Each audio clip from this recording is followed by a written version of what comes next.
Hot hot అంశాలపై debate news బెంచ్కి స్వాగతం. రెండు కీలకమైనటువంటి ఘట్టాలు. ఒకటి, షర్మిల తాజాగా తన అన్న మీద అస్త్రంగా మారబోతుందా?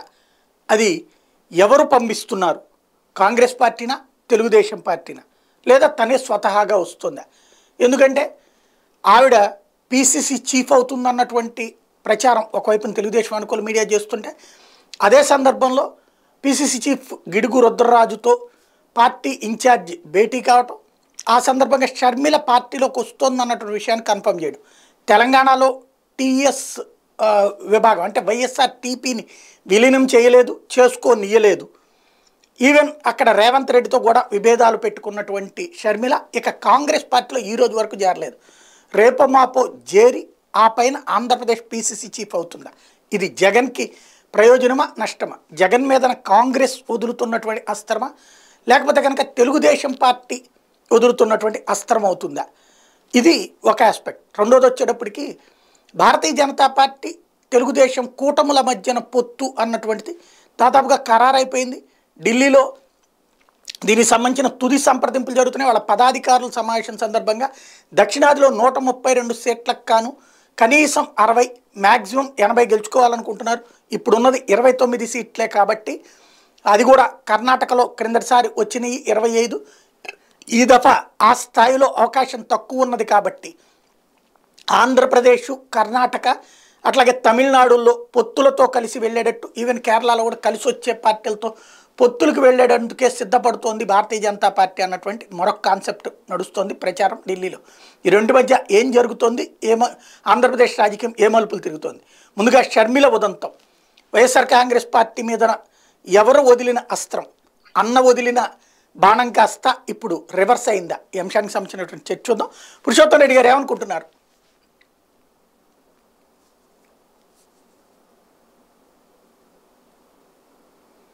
మీది మ్యూట్లో ఉన్నట్టుంది పురుషోత్తం రెడ్డి గారు.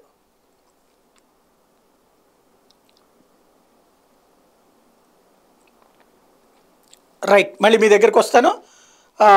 పెద్దిరెడ్డి రవికిరణ్ గారు మీరేమనుకుంటున్నారు షర్మిల ఇష్యూని? సాయి గారు, ముందుగా మీకు ఒకటి ప్యానలిస్ట్కి, న్యూస్ బెంచ్ వీక్షకులందరికీ శుభ సాయంత్రం అండి. అయితే షర్మిల గారు అయితే వారి యొక్క పండుగ రోజు సందర్భంగా కొంతమంది ముఖ్యులకి వారు కొన్ని విషెస్, శుభాకాంక్షలు తెలియజేశారు. దాంట్లో ఒక గిఫ్ట్ బాక్స్ ఒకటి ఉంది, దానిలో ఒక కార్డు కూడా ఒకటి ఉంది. ఓకే, అది వారు ప్రింట్ చేయించారు ఆ కార్డు కాబట్టి ఆ కార్డు ఒకళ్ళిద్దరి కోసం ప్రింట్ చేయరు కదా. నేను అనుకుంటాం కనీసం 100, 200, 300 ప్రింట్ చేస్తారు. సో ఇప్పుడు ఆవిడ విషెస్ ఎవరెవరికి తెలియజేశారు అన్నది మనకి తెలియదు, అది వారే చెప్పాలి ఎవరెవరికి పంపించారు విషెస్ అని. అయితే ఈ సంస్కృతి ఈ సంవత్సరమే చేశారా, లేకపోతే గత సంవత్సరాలు కూడా చేశారా అన్నది కూడా మనకు తెలియదు. ఎందుకంటే ఇప్పుడు షర్మిల గారు చెప్పలేదు, ఇప్పుడు కూడా ఆవిడ చెప్పలేదు. ఇప్పుడు ఎలా బయటకు వచ్చిందంటే, నారా లోకేష్ గారికి ఏదైతే విషెస్ వచ్చాయో ఆ యొక్క గిఫ్ట్ ర్యాంప్ ని ఫోటో పెట్టి నాకు శుభాకాంక్షలు తెలియజేసినందుకు ధన్యవాదాలు అని చెప్పేసి, అలాగే మా నారా కుటుంబం నుంచి కూడా వైఎస్ఆర్ కుటుంబానికి శుభాకాంక్షలు అని చెప్పేసి చెప్పాను. అలాగే ఇందాక నేను వచ్చినప్పుడు చూస్తే సీఎం రమేష్ గారి ట్విట్టర్ లో కూడా వారు కూడా అలాగే నారా లోకేష్ గారి లాగా ధన్యవాదాలు తెలియజేశారు షర్మిల గారు. సో అలాగా షర్మిల గారు ఎవరెవరు పంపారు అన్నది అది తప్పులేదు. రాజకీయాల్లో ఏ పార్టీ కన్నా ఎవరైనా శుభాకాంక్షలు తెలియజేయటం తప్పేం లేదు. అదేంటంటే ఇలా గిఫ్ట్ ర్యాంపులు, కార్డు పంపించడం అన్నది ఇప్పటివరకు రాజకీయాల్లో మనం చూడలేదు, మరి గతంలో అయింది నాకైతే తెలీదు. సో ఇది కొత్త ఒకటి. రెండో అంశం, ఓకే, వైఎస్ఆర్ గారును చంద్రబాబు నాయుడు గారు ఇద్దరు ప్రాణమిత్రులు కదా. చంద్రబాబు నాయుడు గారే చెప్పారు, నా రాజకీయాల్లో నా డీరెస్ట్ ఫ్రెండ్ ఎవరంటే వైఎస్ఆర్ గారు అన్న. సో ఇద్దరు ప్రాణమిత్రుల యొక్క పిల్లలు కాబట్టి వాళ్ళు విషెస్ చేసుకున్నారు అన్నది కూడా ఒకటి, అది లైటర్ నోట్. సరే, ఇప్పుడు రాజకీయ నేపథ్యంలో లోకేష్ గారి విషెస్ తెలియజేశారు కాబట్టి ఏమన్నా వీరు టీడీపీకి సానుకూలంగా ఉన్నారా? ఎందుకంటే తెలంగాణలో ఆవిడ పని ఆల్మోస్ట్ క్లోజ్ అయిపోయింది, విలీనం చేయాలన్నా చేయలేకపోయారు. అలాగే రేవంత్ రెడ్డి గారితో కూడా వారికి ఏం సత్సంబంధాలు లేవు. సో పాదయాత్రలు చేశారు, అదో ఫెయిల్యూరు. సో ఇప్పుడు ఆవిడ ఏమి పొలిటికల్ గా ఏదో ఒకటి ఆశ్రయం పొందాలి. ఇప్పుడు ఎలా, ఏ రకంగా ఆశ్రయం పొందాలి, రాజకీయంగా కంటిన్యూ చేద్దాం అనుకుంటున్నారా లేదా లేకపోతే ఏంటి అన్నది వారి నిర్ణయం మీద ఆధారపడి ఉంటుంది. అయితే ఇప్పుడు ఈ విషయం ద్వారా జనరల్ గా రాజకీయాల్లో మన మీడియాలో చర్చ జరుగుతుంది ఏంటంటే, ఒకటి వారు టీడీపీలో వాళ్ళ పార్టీని విలీనం చేస్తారా, ఒకటి. రెండు, వారి పార్టీని కాంగ్రెస్ లో విలీనం చేసి తద్వారా ఏపీలో క్రియాశీలకంగా కాంగ్రెస్ పార్టీలో పనిచేస్తారా, కాంగ్రెస్ పార్టీలో బిరుగు రుద్రరాజు గారు ప్లేస్ లో ఆవిడ వస్తారా, లేకపోతే రుద్రరాజు గారు అలాగే ఉండి ఈవిడైనా స్టార్ క్యాంపెయినర్ గా ఉంటారా, లేకపోతే మూడు, ఈ అన్నిటి వెనకాల కాంగ్రెస్ టీడీపీ కాకుండా వైసీపీ కూడా ఉందా? ఎందుకంటే ఇటీవల ప్రశాంత్ కిషోర్ గారు ఏ రకంగా టీడీపీ క్యాంప్ లోకి వెళ్ళారో మనం చూసాం. దానిలో రకరకాల కోణాలు అందరు చర్చిస్తున్నారు. ఒక కోణం ఏంటంటే, ఇది జగన్మోహన్ రెడ్డి గారే, ఎందుకంటే ప్రశాంత్ కిషోర్ గారు జగన్మోహన్ రెడ్డి గారు బాగా క్లోజ్ అని అందరికి తెలుసు.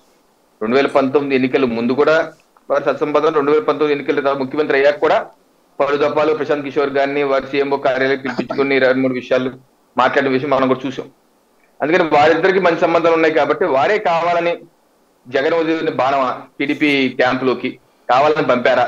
ఏ రకంగా గ్రీక్ మైథాలజీలో ట్రోజన్ హార్స్ అని ఒకటి ఉంటుంది, ఒక గుర్రం, చెక్క గుర్రం ట్రాయ్ నగరం బయట పెడితే ఆ ట్రాయ్ నగర వాసులు ఆ గుర్రాన్ని లోపల తీసుకెళ్తారు. సో రాత్రికి ఆ గుర్రంలోంచి సైన్యం దిగి అందరూ చంపేస్తారు. సో ఆ రకంగా ఏదన్నా జగన్ ఉంది బాణమా? సో ఆ కోవలోనే షర్మిలారెడ్డి గారు కూడా ఏమైనా జగన్ గారు కావాలని టీడీపీ వైపు పంపిస్తున్నారా అన్నది. సో రకరకాల ఊహాగానాలు ఉన్నాయి. సో ఏది ఊహాగానాలు ఎలా అవుతాయి ఏంటి, ఆవిడ రాజకీయ భవితం ఏంటి, రాజకీయాల్లో ఉన్నాం అనుకుంటున్నారా కాదనుకుంటున్నారా, లేకపోతే వారికి వారి అన్నగారికి మధ్య ఉన్నటువంటి సత్సంబంధాలు ఏంటి? ఎందుకంటే గతంలో కూడా బ్రదర్ అనిల్ కుమార్ గారు ఆంధ్రప్రదేశ్ రాష్ట్రంలోని క్రైస్తవ సంఘాలతో వాటితో భేటీ అవటం, 1-2 సందర్భాల్లో ప్రభుత్వాన్ని కూడా విమర్శించడం మనం చూసాం. ఆ సందర్భాల్లో ఆ క్రైస్తవ సంఘాలు కూడా బ్రదర్ అనిల్ కుమార్ మీరు క్రియాశీలకంగా యాక్టివ్ అవ్వాలి ఏపీలో అంటాం కూడా మనం చూసాం. ఆ తర్వాత వారు తెలంగాణలో పార్టీ పెట్టారనుకోండి.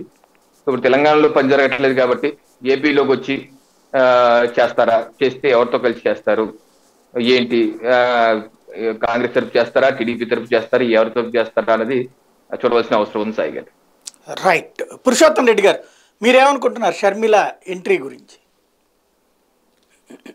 అందరికీ నమస్కారం అండి. షర్మిల గారికి సంబంధించి ఇది ఒక రకంగా రాష్ట్రంలో హడావుడి చర్చ కొన్ని రోజులు జరగడానికైతే బాగానే ఉంటుంది. బేసిక్గా ఆంధ్రప్రదేశ్ రాజకీయాల్లో వైసీపీ తెలుగుదేశం మధ్య ప్రధానమైన పోటీ ఉంటుంది. దానికి మించి ఎవరు ఏ పాత్ర పోషించినా వాళ్ళు నష్టపోవడం తప్ప ఏమి పెద్ద ఉపయోగం ఉండదు. ఎందుకంటే ఆంధ్రప్రదేశ్లో రాజకీయాల్లో ఈ 2 పార్టీల వెనకాల ప్రజలు పోలరైజ్ అయినారు. పోలరైజ్ ఉన్నప్పుడు 2 పార్టీల మధ్య యుద్ధం జరుగుతున్న 3వ పార్టీకే స్కోప్ ఉండదు.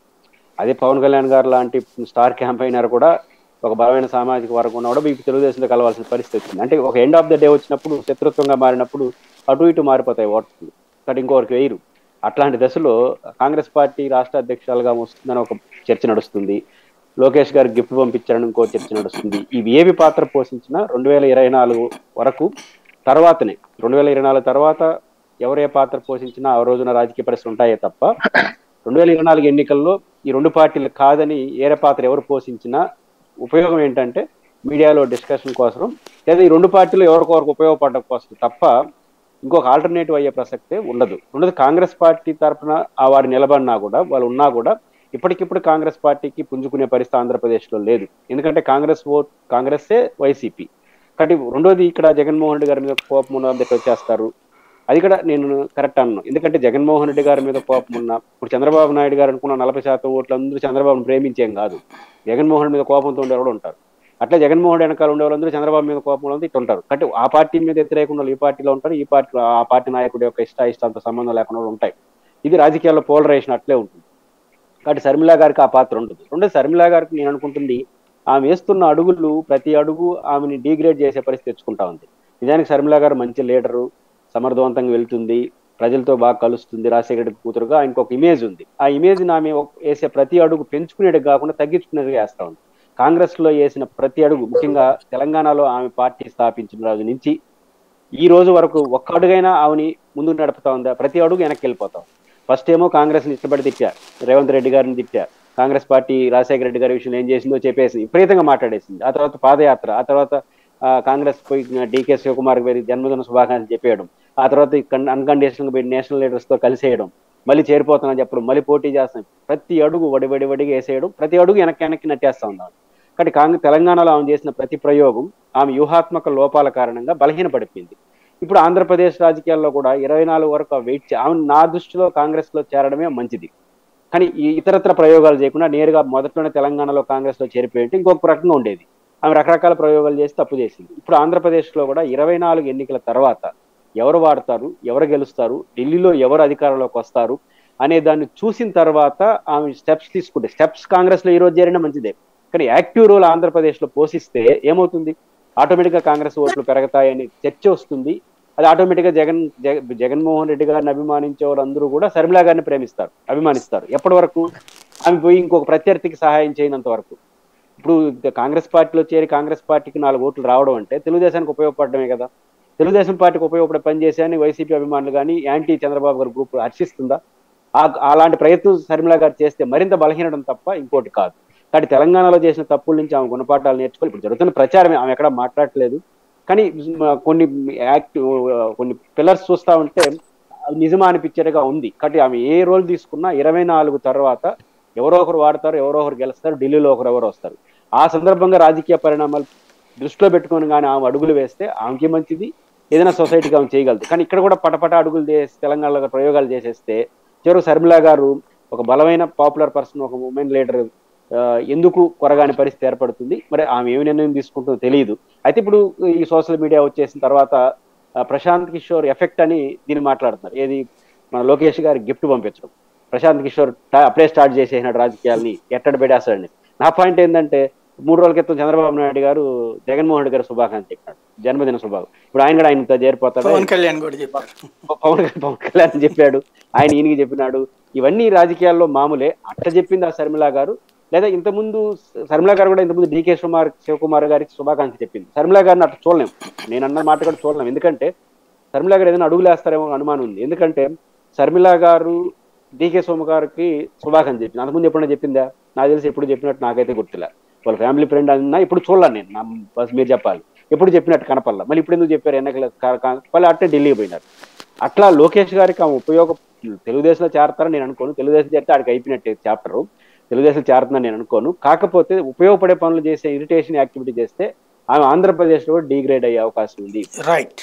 ఎందుకంటే ప్రధాన రాజకీయ పార్టీని కాదని ఆమె ముందుకు, జగన్ గారు విఫలమైపోతే ఆమె సక్సెస్ కావచ్చు, జగన్ గారు వైఫల్యాలు సఫలం లేకుండా ముందుకెళ్తే మాత్రం ఆమెకే నష్టం.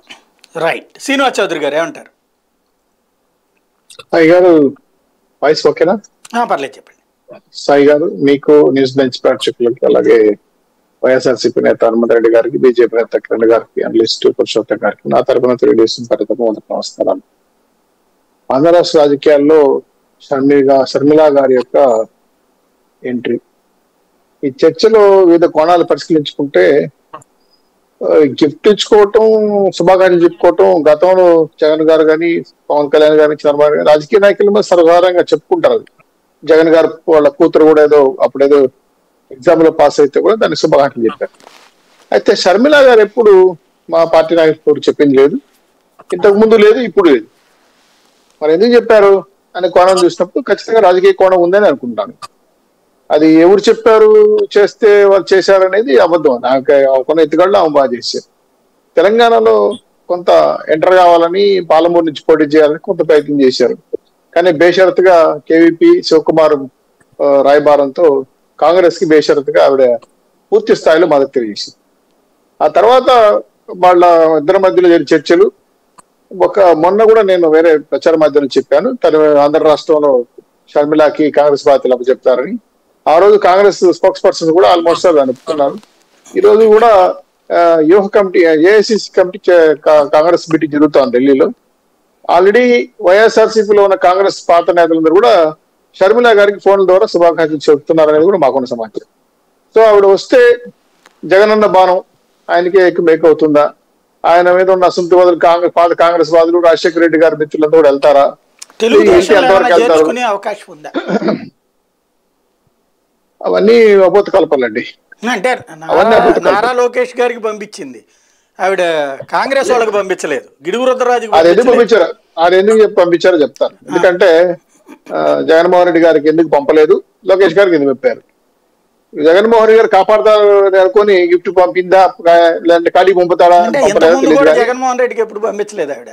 మామూలుగా అన్నజల్లు కలుస్తూ ఆ, ఉంటారు కదా. ఇక్కడ ఎవరు గత సొంత రెండు ఇంట్లో వాళ్ళకి పంపించుకోరు ఎప్పుడైతే శుభాకాంక్షలు అనేది, సరే, ఎదురు వాళ్ళకి ఎప్పుడైతే పంపిస్తారు గ్రీటింగ్ అనేది.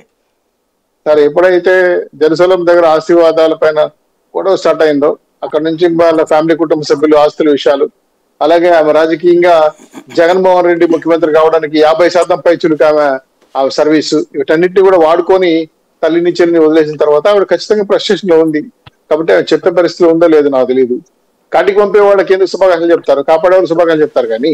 కాబట్టి ఆలోచించి ఆ కూడా నేను తీసుకోవచ్చు. ఎందుకంటే గతంలో వాళ్ళ ఫ్యామిలీ మీద జరిగిన గొడవలు, వివేకానంద రెడ్డి హత్యలు, ఏ విధంగా ఎటువంటి పరిస్థితులు ఎదుర్కొంటున్నాం, ఆశీర్వాదాలు ఎందుకు తేలలేదు, కుటుంబ సభ్యులు మధ్యస్థం చేస్తే కూడా పట్టించుకోలేదు, జెరూసలేంలో బైబిల్ మీద ప్రమాణం చేసి చెప్పిన మాటలు ఎందుకు పక్కెళ్ళిపోయినాయి అని అవన్నీ చర్చలు చాలా జరుగుతుంటాయి. కాబట్టి వాస్తవాల్లోకి వెళ్తే గ్రీటింగ్లు అనేవి రాజకీయ నాయకులు సర్వసాధారణం.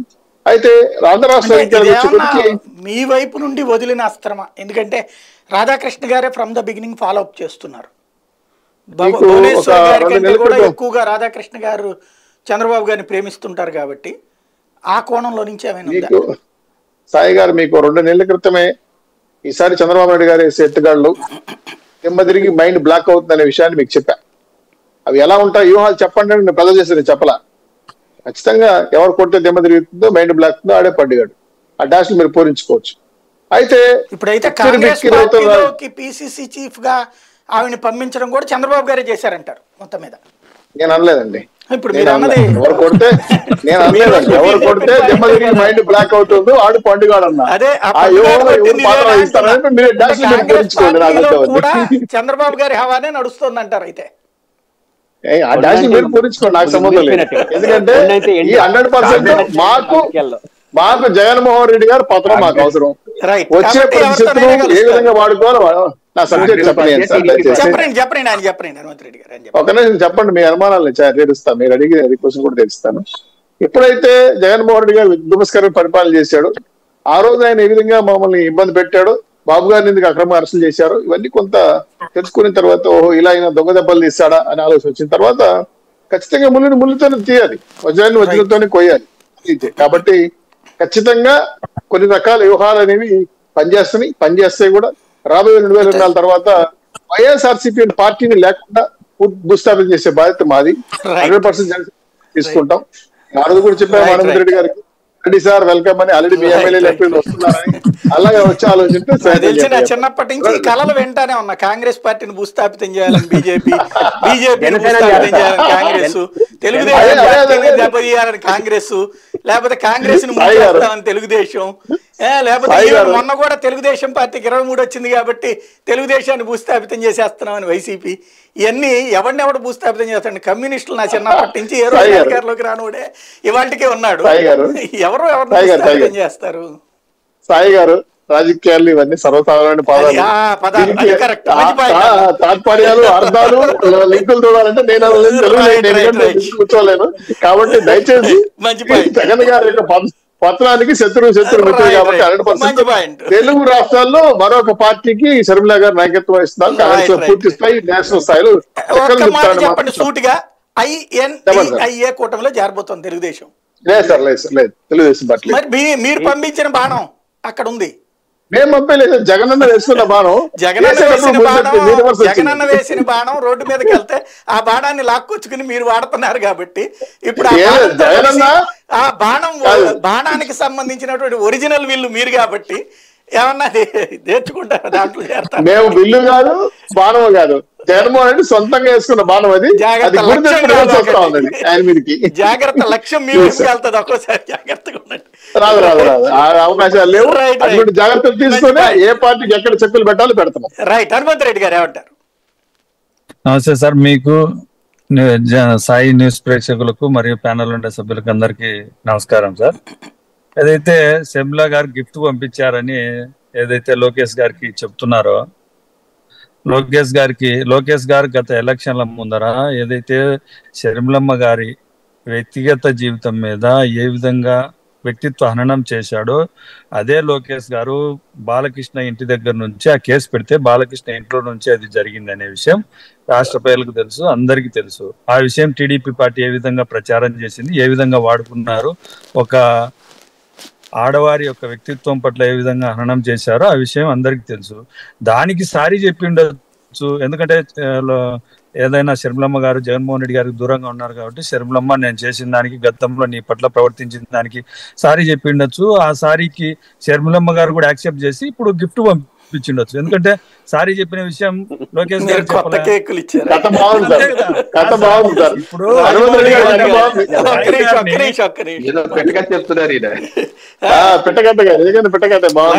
రాజమౌళి స్క్రీన్ ప్లే కి బాగా పనికొస్తుంది.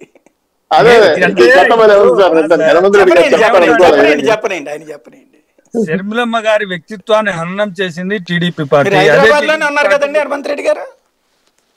లేదు సార్ లేదా విజయవాడ వెళ్తున్నారు, దారిలో ఉన్నాడు ఆయన. విజయవాడ వెళ్తున్నారు. హనుమంత్ హైదరాబాద్ ఏమైనా వెళ్తున్నారేమో ఫిల్మ్ స్టూడియోకి అనుకుంటున్నా. ఓకే ఓకే, ఎందుకు సార్ అంటే మంచి స్టోరీలు బాగా రాస్తున్నారు సార్. స్టోరీ ఇప్పుడు మీ పట్ల నా పట్ల నా వ్యక్తిత్వం పట్ల మీరు వ్యక్తిత్వం హననం చేసిన తర్వాత మీకు గిఫ్ట్ పంపించానంటే మీరు ఎంతో కొంత మన ఇద్దరి మధ్య సాన్నిహిత్యం పెరిగింటేనే తప్ప పెరగకుంటే ఎలా చేస్తారు సార్?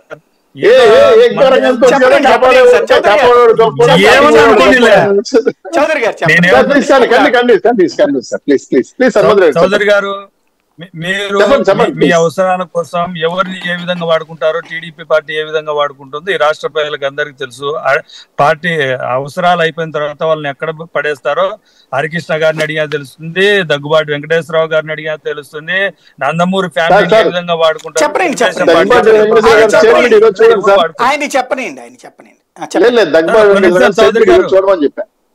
సార్ ఒక్క నిమిషం చౌదరి గారు, దగ్గుబాటి వెంకటేశ్వరరావు గారు స్టేట్మెంట్ దగ్గుబాటి వెంకటేశ్వరరావు గారు ఏం చెప్తారో అవన్నీ మళ్ళీ విందాం. దగ్గుబాటి వెంకటేశ్వరరావు గారు చంద్రబాబు నాయుడు గారు ఏ విధంగా డబ్బులు ఏ విధంగా ఎత్తేసారో దాన్ని ఎత్తుకోలేరు కదా. రైట్, ఒక్క మాట చెప్పండి. షర్మిల ఇంపాక్ట్ అంటే ఇప్పుడు జగన్కి వ్యతిరేక శక్తులు తెలుగుదేశము, జనసేన, ఒకవేళ బీజేపీనో కమ్యూనిస్టులో కలిస్తే ఇది వ్యతిరేక ఓటు చెల్లడం, వాళ్ళ పాజిటివ్ ఓట్స్ జాయిన్ చేసుకోవడం అవుతుంది. బట్ జగన్కి అనుకూల ఓటు చేల్చదా షర్మిల? అటువంటిది ఏం జరగదు సార్. ఎందుకంటే షర్మిల గారు కాంగ్రెస్ పార్టీ విధానాలను, కాంగ్రెస్ పార్టీ ఆమె షర్మిల గారు కొత్త పార్టీ పెట్టుకొని ఆంధ్రప్రదేశ్ లోకి వస్తే ఆమె విధి విధానాలు చెప్తే దాని పట్ల ఎవరైనా ఆంధ్రప్రదేశ్ లోని ప్రజలు ఆకర్షితులు, నాయకులు ఆకర్షితులు అవుతారు. కాంగ్రెస్ పార్టీలో అంటే ఏదైతే మొట్టమొదటి నుంచి ఉన్న కాంగ్రెస్ పార్టీని ఆ రోజు జగన్మోహన్ రెడ్డి గారు ఏదైతే ఓదారి పత్రిక వెళ్ళొద్దన్న తర్వాత ఆ పార్టీని వీడి బయటకు వచ్చిన తర్వాత పార్టీ పెట్టుకున్నారు. అదే పార్టీలో ఇంతవరకు కూడా వైఎస్ రాజశేఖర రెడ్డి గారు ఆత్మ అయినటువంటి కేవీ రామచంద్రరావు గారు కూడా అదే పార్టీలో ఉన్నారు. అదే పార్టీని ఓడించే, అదే పార్టీని ఆంధ్రప్రదేశ్ లో నామరూపాలు లేకుండా చేసింది జగన్మోహన్ రెడ్డి గారు. అదే పార్టీలోకి షర్మిల గారు వచ్చినా, ఇంకొకరు వచ్చినా, ఇప్పుడు ఆత్మ అని చెప్పుకుంటే కేవీ రామచంద్రరావు గారితో పాటు ఎంతమంది ఆంధ్రప్రదేశ్ లోని కాంగ్రెస్ పార్టీ నాయకులు ఎంతమంది ఉన్నా, అందరూ వాళ్ళతో టచ్ లో ఉన్నా కాంగ్రెస్ పార్టీని ప్రజలు గుర్తించాలా. ఆంధ్రప్రదేశ్ రాష్ట్రానికి చేసింది, ద్రోహం చేసింది కాంగ్రెస్ పార్టీ అనే దానికి ప్రజలందరికీ తెలుసు. కాంగ్రెస్ పార్టీ ఏ విధంగా ద్రోహం చేసింది, తెలంగాణను ఇచ్చి ఆంధ్రప్రదేశ్ ని ఏ విధంగా అనాథం చేసిందో, ఏదైతే ప్రత్యేక హోదాను చట్టం చేయాల్సినప్పుడు చట్టం చేయకుండా ఏ విధంగా అడ్డుకొని దాన్ని ఆ చట్టం చేయలేదో ఈ రాష్ట్ర ప్రజలకు అందరికీ తెలుసు. షర్మిల గారు వచ్చి కాంగ్రెస్ పార్టీ విధానాలు చెప్తాను తప్ప ప్రత్యేకంగా సొంత విధానాలు చెప్పే పరిస్థితి లేదు. సొంతంగా ఆమె ఏదో సొంత కార్యక్రమాలు చేసుకోవడానికో లేకుంటే ఇంకోటో షర్మిల గారు రావచ్చు, పురేంద్రేశ్వరి గారు రావచ్చు, ఇంకా చాలా పాత్రలు వస్తాయి. జగన్మోహన్ రెడ్డి గారిని గద్దె దించాలనే ఆలోచనలో చాలా మంది తిరుగుతూ ఉంటారు. అసూయ ద్వేషాలతో చాలా మంది వస్తూ ఉంటారు. దానికన్నిటికీ రాష్ట్ర ప్రజలు బుద్ధి చెప్తారు. ఎందుకనంటే ఆంధ్రప్రదేశ్ రాష్ట్రం సుభిక్షంగా లేదు, ఏదో ఎవరో ఎత్తుకెళ్లారు, లేకుంటే శ్రీలంక మాదిరి అవుతుందని ప్రతిరోజు చెప్తున్న చంద్రబాబు నాయుడు గారు చెప్పిన మాటలు, ఏదైతే ఈనాడు, ఆంధ్రజ్యోతి పేపర్లు, కొన్ని ఎల్లో పత్రికలు ఏదైతే రాస్తున్నాయో అవన్నీ అబద్ధమని రాష్ట్ర ప్రజలు నిరూపించే రోజు 2024 ఎలక్షన్లలో జరగబోతా ఉంది. అయితే చంద్రబాబు నాయుడు గారికి ఏదైతే ప్రభుత్వ వ్యతిరేకత ఉందని చెప్తున్నాడో దాన్ని నమ్మలేకపోతున్నాడు. ఎందుకంటే ప్రభుత్వం పట్ల సానుకూలత ఉందని అన్ని రకాల సర్వేలలో జగన్మోహన్ రెడ్డి డైవర్ట్ అయిపోతున్నాం కంప్లీట్ గా. అంటే షర్మిల ఇంపాక్ట్ అన్నటువంటిది వైసీపీ మీద ఉంటుందా ఉండదా సూటిగా చెప్పండి. ఉండదు సార్, ఉండదు. షర్మిల గారి ఇంపాక్ట్ వైఎస్ఆర్ కాంగ్రెస్ పార్టీ మీద ఉండదు. వైఎస్ఆర్ కాంగ్రెస్ పార్టీ జనాలు నమ్ముకుని ఉంటుంది. హనుమంత్ రెడ్డి గారు ఏమనుకోవద్దండి, మీరు మిమ్మల్ని అడుగుతున్నా, ఇప్పుడైనా జగన్మోహన్ రెడ్డి గారు ఒక మెట్టు దిగి చెల్లిని పిలిచి ఆస్తి పరిశీలించుకొని ఒక మంచి ఎమ్మెల్సీఓ చెప్పిస్తే ఈ పార్టీకి అది ప్లస్ అవుతుంది కదా. మీరు చెప్పినట్టు తెలుగుదేశం పార్టీనో ఇంకొకరు చెప్పినట్టు మీకు ఎవరైనా చెప్పారా ఆస్తి తగాదాలు ఉన్నాయని, ఇంకొక తగాదాలు ఉన్నాయని ఎవరైనా చెప్పారా? షర్మిలమ్మ గారు వైఎస్ఆర్ తెలంగాణ పార్టీ అని పెట్టుకొని తెలంగాణలో తెలంగాణ ఆడబిడ్డగా తెలంగాణ యొక్క రాధాకృష్ణ గారు చెప్పారు, మీరు అది మర్చిపోతున్నారు ఇక్కడ. ఏం సార్ కొత్త పలుకులో చెప్పారు, అది చెప్తా ఉంటారు సార్. రాధాకృష్ణ గారు రోజు చెప్పేటివన్నీ వింటే ఆంధ్రప్రదేశ్ రాష్ట్రం ఎప్పుడూ అమ్ముడుపోయి ఉండాలా, లేకుంటే ఆంధ్రప్రదేశ్ ఇప్పుడు ఉందా? ఉంది, వాళ్ళ దృష్టిలో ఉండదు సార్, అంతే. ఆంధ్రప్రదేశ్ లో లేకుంటే మీరు నేను ఎలా బతుకుతాం సార్? చంద్రబాబు నాయుడు గారు ఇక్కడికి వచ్చి ఆంధ్రప్రదేశ్ ఉంది అని చెప్పడానికి, లేకుంటే చంద్రబాబు నాయుడు గారు హైదరాబాద్ లో నివాసం చేస్తూ పవన్ కళ్యాణ్ గారు హైదరాబాద్ ఇక్కడ ఆటవిక కాలం కాబట్టి అక్కడ ఉంటున్నారు వాళ్ళు. ఆటవిక రాజ్యం అంటే ఇక్కడ అడవిలాగా మారిపోయింది కాబట్టి అక్కడికి వెళ్ళి ఉంటున్నారు. మీరు ఇప్పుడు ఆటవికులతో ఏం మీరు అనుకున్నట్టు ఆటవిక రాజ్యమే అనుకోండి, ఆంధ్రవతి రాధాకృష్ణ గారు చెప్పినట్టు ఆటవిక రాజ్యమే అనుకోండి. ఆటవిక రాజ్యంతో ఏం పని ఉంది వాళ్ళకు? ఇంకా తెలంగాణలోనే ఇది మారుతామని మార్పు కోరుతున్నారు ఆయన. చెప్తా ఉంటారు సార్ వాళ్ళ ఆలోచనలు ఎలా ఉంటాయంటే, ఎంతసేపు ఉన్నా వాళ్ళకి నచ్చని వ్యక్తి జగన్మోహన్ రెడ్డి గారు కాబట్టి ఏదో ఒక విధంగా దించాలని ఆలోచన. రైట్. ఇక్కడ పురుషోత్తం రెడ్డి గారు రెండవ పాయింట్ ఏంటంటే, ఒకటి షర్మిల ఇష్యూ ఒక ఎత్తు అయితే, ఇందాక చౌదరి గారు చెప్పినట్టుగా రకరకాలైనటువంటి ఎత్తులు వేస్తున్నారు. ఇందులో రెండవది పొత్తులు. ఈ పొత్తుల్లో ప్రధానమైనటువంటి తెలుగుదేశం పార్టీ జనసేనతో భారతీయ జనతా పార్టీ కూడా పొత్తు పెట్టుకుంటుంది. 7 పార్లమెంట్ సీట్లు, 7 అసెంబ్లీ సీట్లు ఇవ్వబోతున్నారు అన్నటువంటి ప్రచారం బాగా జోరుగా ఉంది. ప్రశాంత్ కిషోర్ కూడా బీజేపీ తరపున దూతగానే వచ్చాడన్నటువంటి ప్రచారం కూడా నడుస్తుంది. ఆ ముగ్గురు కలిస్తే ఏమవుతుంది అంటే, ముగ్గురు కలుస్తారా లేదా అనేది కిరణ్ గారు చెప్పాలి, బీజేపీ ఏం చేయబోతుందని. కానీ అనుమానం ఏంటంటే, బీజేపీ కలుస్తుందా లేదో తెలియదు, కానీ ఈ మొత్తం వ్యవహారంలో బీజేపీ ఏ పాత్ర పోషిస్తుంది అనేది మాత్రం అనుమానం ఉంది. ఏ పాత్ర పోషిస్తారో తెలియదు, కిరణ్ గారు చెప్పాలి. ఎందుకు పాత్ర పోషిస్తారో అంటే, పాత్ర పోషిస్తారు అన్న దానికి ఆధారం ఉంది. బీజేపీ ఒక బలమైన పార్టీ, వాళ్ళతో అసోసియేట్ అయిన పవన్ కళ్యాణ్ గారు మీకు సంబంధం లేకుండా ఇంకో పార్టీతో పొత్తు పెట్టుకోగలడా? పొత్తు పెట్టుకుంటే మీతో సంబంధం తెగిపోయినట్టే కదా. మీతో జాయింట్ గా ఈ రాష్ట్రంలో వైసీపీని తెలుగుదేశాన్ని ఓడించి పవర్లోకి రావాలని మీతో కలిసి ఒక జాయింట్ మీటింగ్ పెట్టినటువంటి, జాయింట్ రాజకీయాలు చేస్తున్నటువంటి పవన్ కళ్యాణ్ గారు ఏ అవగాహనతో తెలుగుదేశంతో పొత్తు పెట్టుకున్నాడు? దీనికి పవన్ కళ్యాణ్ గారే కాదు, బీజేపీ కూడా సమాధానం చెప్పాలి. చెప్పకపోతే బీజేపీ బలహీనపడుతుంది. వాళ్ళు గమనించాలి. తెలంగాణలో చేసినది తప్పదే. బీఆర్ఎస్ తో ఉన్నారా లేదా, మీరు ఏమంటారు కూడా మా పని మేము చేసుకుంటున్నారు, జనం పని జనం చేసేసినారు. అయితే బీజేపీ సెకండ్ ప్లేస్ లో ఉండాల్సిన పార్టీ తెలంగాణలో. ఆంధ్రప్రదేశ్ లో కూడా పవన్ కళ్యాణ్ గారి విషయంలో వాళ్ళు స్పష్టమైన వైఖరి తీసుకోవాలి. మీతో ఉన్నాడా, వాళ్ళతో ఉన్నారు, మీ పార్టీకి మీరు, వాళ్ళ పార్టీకి వాళ్ళు అంటున్నారు. ఇది ఆ పార్టీకి అంత మంచిది కాదు. ఇప్పుడు పవన్ కళ్యాణ్ గారు ఆ స్టెప్ తీసుకున్న తర్వాత మళ్ళీ తెలంగాణలో పొత్తు పెట్టుకోవడం బీజేపీతో, అంటే బీజేపీతోనే అవగాహనతో ఉన్నాడు ఈ రోజుకి కూడా. కాబట్టి బీజేపీ రేపు ఏం చేయబోతోంది? పవన్ కళ్యాణ్ గారితో తెలుగుదేశంతో సవ్యంగా సంసారం చేయనిస్తుందా, మధ్యలో దూరుతుందా, లాక్కుంటుందా, ఆయనే వింటాడు వీళ్ళే వింటారు, అసలు అర్థం కావట్లేదు. కానీ నా నమ్మకం బీజేపీ ఏదో ఒక పాత్ర అయితే రాష్ట్ర రాజకీయాల్లో పోషించడం కాదు, ఈ మొత్తం వ్యవహారంలో పోషించబోతా ఉంది. ఆ పోషించే పాత్ర ఏముంటుందో తెలియదు, కానీ ఆ పోషించే పాత్ర ఎలా ఉంటుందనే దాన్ని బట్టి కూడా ఈ పొత్తు అనేది ఆధారపడి ఉంటుంది. అయితే వీళ్ళు ముగ్గురు పొత్తు పెట్టుకుంటే ఏమవుతుంది, పొత్తు పెట్టుకోకపోతే ఏమవుతుంది? పొత్తు పెట్టుకుంటే ఇప్పుడు 2+2 4, 4+4 8 అనేది లెక్కల్లో కరెక్ట్, రాజకీయాల్లో కరెక్ట్ కాదు. రాజకీయాల్లో ఎప్పుడు కూడా తెలుగుదేశం 39% ఓట్లు, పవన్ కళ్యాణ్ గారు 6% ఓట్లు, వాళ్ళు 1% ఓట్లు, మొత్తం కూడా 45%, 46% ఓట్లు అనేది రాజకీయాల్లో సాధ్యం కాదు. రాజకీయాల్లో కొన్ని సమయంలో ఒక పార్టీ పొత్తు పెట్టుకుంటే అసెట్ తో పాటు డిసడ్వాంటేజ్ వచ్చే అవకాశం ఉంది. ఈరోజు పవన్ కళ్యాణ్ గారు లోకేష్ గారు ముఖ్యమంత్రి విషయం పైన చేసిన ప్రకటన, ఉప ముఖ్యమంత్రి పైన చేసిన ప్రకటనతో గందరగోళం స్టార్ట్ అయింది. నాకున్న అవగాహన మేరకు జనసేన తెలుగుదేశం పొత్తు పెట్టుకొని జనసేన అధినేత పవన్ కళ్యాణ్ గారు మేము సమానమైన పాత్ర పోషించబోతాం, ముఖ్యమంత్రి అభ్యర్థిని ఇద్దరు కలిసి నిర్ణయించుకుంటాం, పవర్ షేరింగ్ ఉంటాం, మేము నిర్ణయించబోతాం అని ఎప్పుడైతే మాట్లాడినాడో కాపు సామాజిక వర్గంలో ఒక పోలరైజేషన్ వచ్చింది. ఎస్, ఆ రెండు కులాలైనా మనం కూడా ఒక పాత్ర పోషిద్దాం, అది మంచిదే, దాన్ని మనం కాదనలేం. కానీ ఎప్పుడైతే లోకేష్ గారు బహిరంగ ఒక ప్రకటన చేశాడు, దానికి వారం ముందు పవన్ కళ్యాణ్ గారు ఏమన్నారు విశాఖపట్నంలో, నేను చంద్రబాబు నాయుడు గారు కలిసి కూర్చొని ఆ తర్వాత ముఖ్యమంత్రి నిర్ణయించుకోవడం మీకెందుకు అనవసరం గందరగోళం అన్నాడు. చెప్పిన వారానికి లోకేష్ గారు ముఖ్యమంత్రి ఆల్రెడీ డిసైడెడ్, ఈ విషయం పవన్ కళ్యాణ్కి తెలుసు అన్నాడు. ఉప ముఖ్యమంత్రి ఏంటంటే, ఉప ముఖ్యమంత్రి లాస్ట్ టైం 3 ఇచ్చారు తెలుగుదేశం వాళ్ళు, ఈయన 5 మంది ఇచ్చాడు జగన్మోహన్ రెడ్డి. రేపు ఆయన 6 మంది ఇస్తాడు తప్ప పెరిగేది తప్ప తగ్గేదేమో. ఉప ముఖ్యమంత్రులు పథకాలని పెరిగేదే కదా, దాంట్లో సారం తగ్గచ్చు కానీ రూపాయలు పెరిగిపోతాయి. కానీ ఉప ముఖ్యమంత్రి రేపు 6 మందిని ఇస్తే పవన్ కళ్యాణ్ గారు ముందు ఏం చేసేది? కాబట్టి ఇప్పుడు ఆ సామాజిక తరగతి ముందులాగానే ఉంటుందా? ఖచ్చితంగా ఉంటుందని నేను అనుకోను. ఎందుకంటే వాళ్ళు ముఖ్యమంత్రి కోసం ఆశిస్తున్నారు తప్ప ఇంకో దాని కాదు. కాబట్టి మిత్రపక్షాల మధ్య పొత్తు మొత్తం గుండు గుర్తుగా నిన్నటి వరకు ఒక రకంగా ఉంది. బీజేపీ పోషించబోయే పాత్ర, పవన్ కళ్యాణ్ గారికి వాళ్ళు ఇచ్చే షేరు ఖచ్చితంగా ఒక కీలకమైన పాత్ర పోషిస్తుంది. ఇవన్నీ కలిపి ఎట్లాంటి పరిణామాలు వస్తాయనేది వేచి చూడాలి. కానీ గందరగోళం అయితే మాత్రం మిత్రపక్షాల మధ్య ఉంటుందనేది మాత్రం క్లియర్గా మనకు అర్థమవుతుంది. రైట్. రవికిరణ్ గారు, అందరూ ఎవరికాళ్ళు మేమే ఆడుతున్నాం అనుకుంటున్నారు, మొత్తం కథ అంతా మీరే నడిపిస్తున్నారా? సాయి గారు, ఇందాక టాపిక్ కంక్లూజన్ గా ఇందాక అసలు డిబేట్ రాకముందు అసలు షర్మిల గారు లోకేష్ గారికి ఎందుకు పంపించారో నాకైతే అర్థం కాలేదు. అదే తెలుగుదేశం పార్టీ పెద్దలు చౌదరి గారికి మాట్లాడాక ఇప్పుడు స్పష్టత వచ్చింది. అసలు ఎందుకంటే కార్తీక్ పంపించే వారికి శుభాకాంక్షలు తెలపరు, కాపాడే వారికి శుభాకాంక్షలు తెలుపుతారని చెప్పి చౌదరి గారు అన్నారు.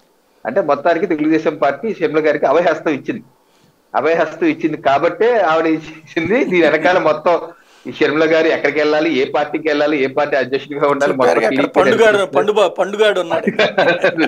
నాకైతే చాలా కొత్త విషయం తెలిసింది. సో ఆ రకంగా ప్లాన్ చేస్తారు. అలా ప్లాన్ చేస్తున్నప్పుడు మరి ఇంకో లైన్ ప్రశాంత్ కిషోర్ ని జగన్మోహన్ రెడ్డి గారు కావాలని టీడీపీ పంపించారు ఎందుకు అనుకోకూడదు? అది కూడా జరగచ్చు కదా, కావాలనే. అది ఈ పండుగాడు చేసినట్టు. రాజకీయ నాయకుడు కాదు ప్రశాంత్ కిషోర్, రాజకీయ నాయకుడు కాదు. ప్రశాంత్ కిషోర్ రాజకీయ నాయకుడు కాదు, ప్లీజ్ అండర్స్టాండ్. ప్రశాంత్ కిషోర్ రాజకీయ నాయకుడు, యువకర్త. ఆయన డబ్బులు ఇవ్వడానికి వాళ్ళు పని చేస్తాడు. ప్రశాంత్ కిషోర్ రాజకీయ నాయకుడు కాదని చెప్తున్నాను. అదే క్యాష్ కొట్టు, 1 రూపాయి ఎక్కువ కొట్టి మీ దగ్గరకు వస్తాడు. జగన్ రూపాయి ఎక్కువ కొట్టి చంద్రబాబు నాయుడు దగ్గరికి వెళ్ళవయ్యా, కొంచెం ఆయన దగ్గర ఏం చేస్తారా అంటే ఇస్తారు, చెప్తాడు. ఏముంది, డబ్బే కదా. రాజకీయ నాయకులు అట్లీస్ట్ మాకు కొంచెం విలువలు ఉంటాయి, వాళ్ళకేమంటే డబ్బులే కదా. అది లైటర్ నోట్. ఇంకోటి, ప్రశాంత్ కిషోర్ గారిని భారతీయ జనతా పార్టీ ఎంగేజ్ చేసే పరిస్థితి లేదు. ఎందుకంటే 2014 ముందు ఆయన చాయ్ పే చర్చ లాంటి ఒక కార్యక్రమానికి కోఆర్డినేట్ చేశారు తప్పితే 2014 తర్వాత వారు మాతో అసోసియేట్ లేరు. అనేక సందర్భాల్లో పదం వినబడుతున్నది ఎందుకు వచ్చిందంటే, ఇది ఢిల్లీ నుంచి వినబడుతున్నమాట.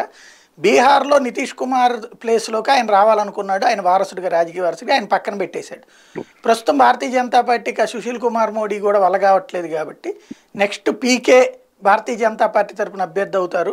అందులో భాగంగానే కొన్ని వ్యవహారాలు ఆయన చూసి పెడుతున్నారు అన్నటువంటి ప్రచారం. అదే దక్షిణాది విషయంలో 132 సీట్లలో 80 గెలిచేటువంటి బాధ్యతకు సంబంధించి ఆయన బాధ్యత పోషిస్తున్నాడు, అందులో భాగం ఇదే అని చెప్తున్నారు. అంటే నాకు తెలిసినటువంటి కొంత ఇన్ఫర్మేషన్ ఏంటంటే 2014 తర్వాత ప్రశాంత్ కిషోర్ అనే వ్యక్తి ప్రభుత్వంలో పెద్ద రోల్ ప్లే చేయడానికి ప్రయత్నించారని చెప్పి అంటుంటారు. అది ప్రధానమంత్రి నరేంద్ర మోడీ గారికి, అమిత్ షా గారికి ఇతని మనస్తత్వం ఏంటి, ఇతని వ్యవహారం ఏంటో తెలిసి ఇది చాలా డేంజరస్ అని అతను దూరం పెట్టేశారు అన్నది మాకు ఇంటర్నల్ సర్కిల్లో ఉన్నటువంటి ఇది. అతని ఆలోచనలు చాలా డేంజరస్ గా ఉన్నాయి, ఇది ప్రజాస్వామ్యం మంచిది కాదు, దూరం పెట్టేశారు. సో ఇప్పుడు మీరు బీహార్లో అంటున్నారు, బీహార్లో అతను జేడీయూ పార్టీకి ఉపాధ్యక్షుడిగా ఉండేవాడు, ఉంటూనే ఇవన్నీ కన్సల్టెన్సీ సర్వీసెస్ చేస్తుండేవాడు. అయితే ఆ పార్టీలో ఉంటూ ఆ పార్టీ వ్యతిరేక కార్యక్రమాలు చేశాడు, అందుకే అతని పార్టీ నుంచి బహిష్కరింపబడ్డాడు. అతను ఆయన ఏమో రిజైన్ చేసి వెళ్ళిపోలే, బహిష్కరింపబడ్డాడు. సో అతని ట్రాక్ రికార్డు అంత జెన్యూన్ గా లేదు, ఒకటి. 2, అతను యాక్చువల్ గా క్లోజ్ గా వర్క్ చేస్తుంది మమతా బెనర్జీ గారితో.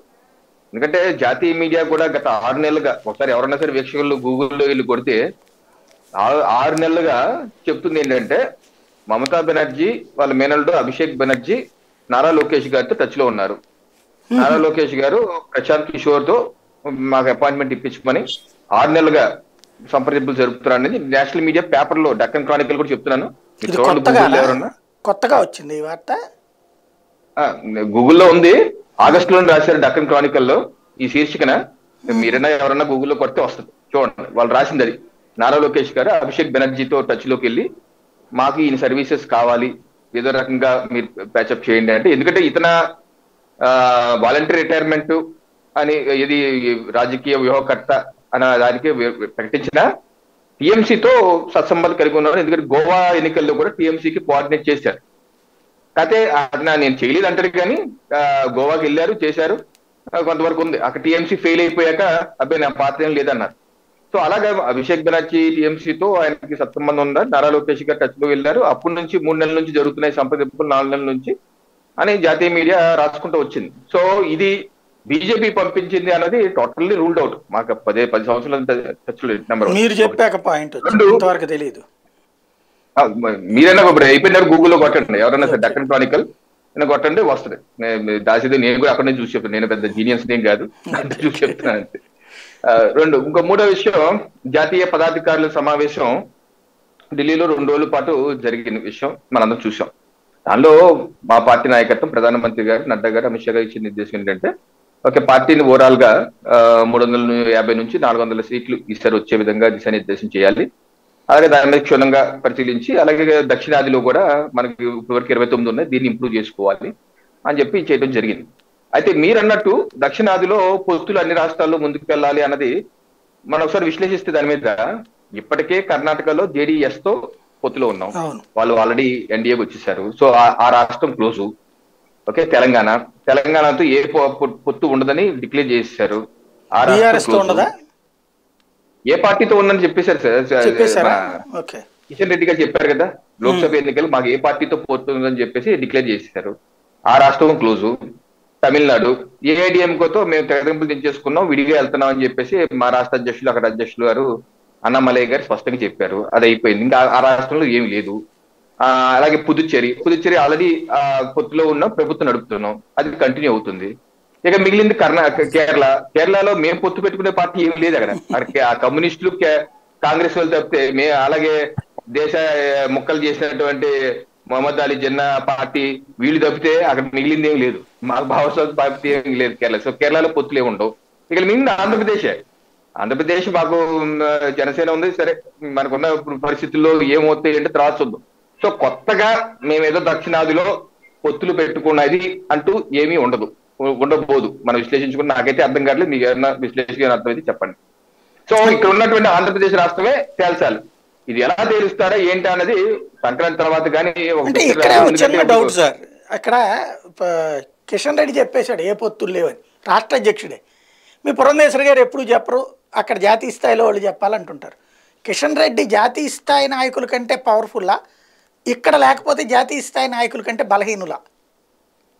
అంటే అక్కడ స్పష్టత ఇచ్చేసి ఉంటారండి, అక్కడ జాతీయ నాయకత్వం కూడా. అడిగితే ఇచ్చారా, అడగకుండా ఇచ్చారా? అన్నామలైకి ఇచ్చేసారు, కిషన్ రెడ్డికి ఇచ్చేశారు, కేరళలో ఇచ్చేశారు, కర్ణాటకలో తేల్చేశారు. ఆంధ్రప్రదేశ్కి వచ్చేటప్పటికి సమస్య అవుతుంది, ఏది తేలట్లా. అక్కడే వచ్చింది ఈ పాయింట్. అంటే జేడీఎస్ తో ఏది తెలుగుదేశం మిత్రపక్షం, ఒకప్పుడు తెలుగుదేశం పార్టీ ప్రధానమంత్రిగా దేవగౌడ అని పెట్టినటువంటి జేడీఎస్ తో మిత్రపక్షం కావటం అన్నటువంటిది ఇక్కడ డౌట్ కి అసలు కారణం కూడా. అంటే జస్ట్ ఒక 2 నిమిషాల్లో ముగిస్తాను. ఇక్కడ ఆంధ్రప్రదేశ్ లో కూడా మేము జనసేన పార్టీతోనే వెళ్ళాలని జనవరి 16, 2020 జాతీయ నాయకత్వం కూడా స్పష్టంగా అనుకున్నారు. ఎక్కడ డీవియేషన్ ఉంటాకి వీల్లేదు. టీడీపీకి వైసీపీకి సమదూరం పాటిస్తూ 3వ ప్రత్యామ్నాయంగా వెళ్ళాలి, 2024లో 3వ ప్రత్యామ్నాయంగానే వెళ్ళాలి అని చెప్పేది జాతీయ పార్టీ పవన్ కళ్యాణ్ గారు తీసుకున్నటువంటి నిర్ణయం, సమిష్టి నిర్ణయం. సో ఆ నిర్ణయం ప్రకారం వెళ్తున్నాం. కాకపోతే ఏంటంటే మధ్యలో 1 సైడ్ లవ్ స్టోరీలు కథలు నడిపి మా యొక్క సంసారాన్ని కటాకులు చేశారు. 40 years ఇండస్ట్రీ మా యొక్క కాపురాల్లో నిప్పులు పోశారు. ఆ నిప్పులు ఇప్పుడు ఏ రకంగా తీయాలి, పెద్ద మనుషులు ఎవరినన్నా మాట్లాడి పెట్టుకోవాలి. ఇప్పుడు ఏదో బంగారం చూపించారో ఏం చూపించారు, మీ దగ్గర ఏముందో మా దగ్గర ఏం లేదో నాకేం తెలియదు. ఇప్పుడు జై టీడీపీ అన్నారు, జై చంద్రబాబు, ఎప్పుడన్నా జై బీజేపీ అనలేదు, జై నరేంద్ర మోడీ అనలేదు. ఇప్పుడు ఏంటో అన్కండిషనల్ ప్రేమ గొప్పది, పెళ్లి కన్నా ప్రేమే గొప్పదని నిరూపించారు టీడీపీ వాళ్ళు. పెళ్లి కన్నా ప్రేమ గొప్పది అన్నారు. పెళ్లి జరగకుండా కాపురం నడుస్తుంది. పెళ్లికి ఇప్పుడు ప్రేమ మొదటి నుంచి ఉంది, అది కంటిన్యూ అవుతుంది. పెళ్లి ఉంది వాళ్ళ కాదు, రేపన్నా చేసుకోవచ్చు ఇంకో పెళ్లి. ఈ సాధ్యం ఇప్పుడు హైలైట్ అయింది కదా, వైఎస్ఆర్ సాధ్యం హైలైట్ అయింది కదా వైఎస్ఆర్ వల్ల. అందువల్ల మారిన కుటుంబ వ్యవస్థ పరిస్థితుల్లో సుప్రీంకోర్టు ఏ రకంగా తర్జన భర్జన పెట్టి ప్రతిదీ లీగల్ అంటుందో, అలాగే ఇప్పుడు కూడా ఇది ఏం చేయాలి అనే దాని మీద తర్జన భర్జన పడుతున్నారు. అది మాత్రం తీర్పు రిజల్ట్ లో పెట్టారు. ఆ రిజల్ట్ లో తీర్పు ఎప్పుడు చెప్తారో దాన్ని బట్టి ముందుకు వెళ్తాం సార్.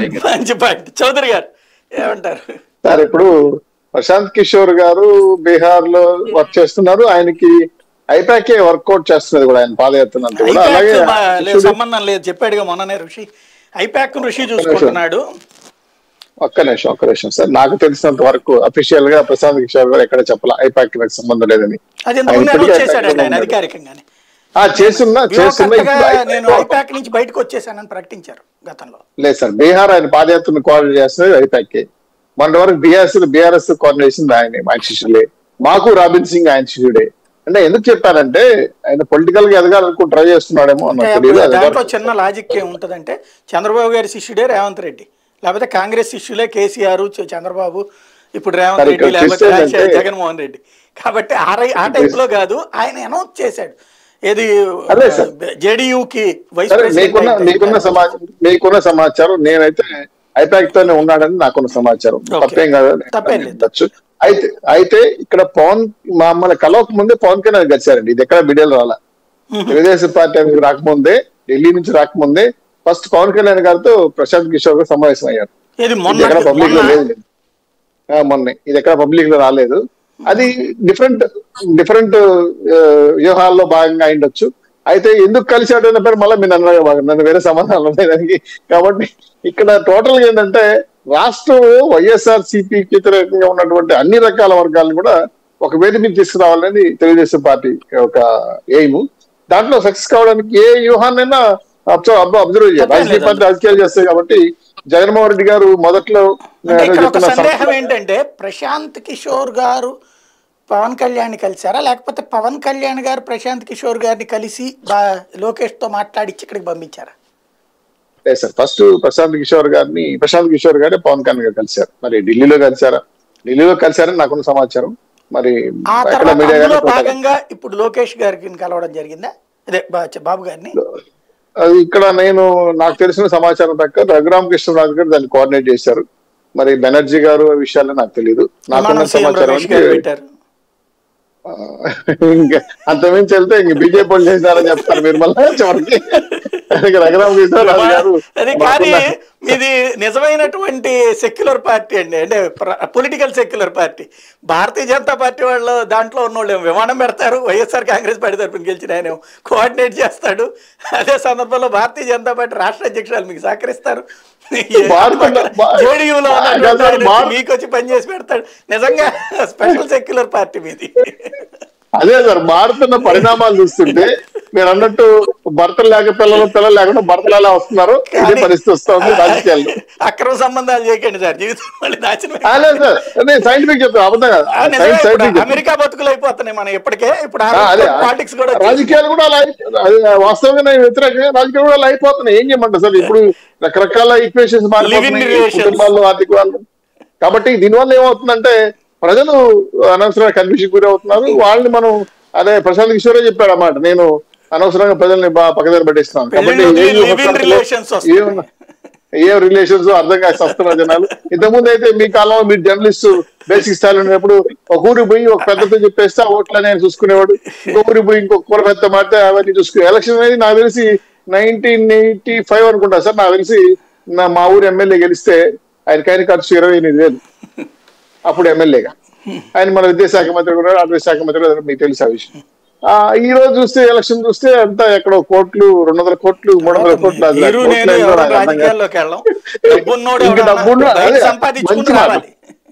ఎస్, మీరు అంటే నేను ఇంక దోదనాలు చేయాలి, బ్యాంకింగ్ లో కనవేయండి, మనకు డబ్బులు రావు, మన రాజకీయ నాయకులు కారు. అంటే డబ్బు ఉన్నోడు చాలా సెట్ వేసుకుని రావాలి, సుట్కి వెళ్ళుకుని వస్తే ఆయన ఎమ్మెల్యే 10 కోట్లు పెడతాడు, 100 కోట్లు సంపాదించుకుంటాడు, 100 కోట్లు పెట్టుకుని 1000 కోట్లు సంపాదించుకుంటాడు.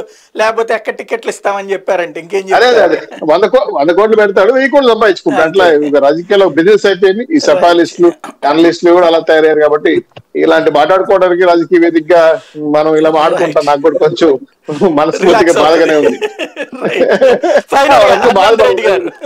పార్టీ రాజకీయాలు లేకుండా పోయినాయని బాధ అంతే. రైట్. హనుమంత్ రెడ్డి గారు,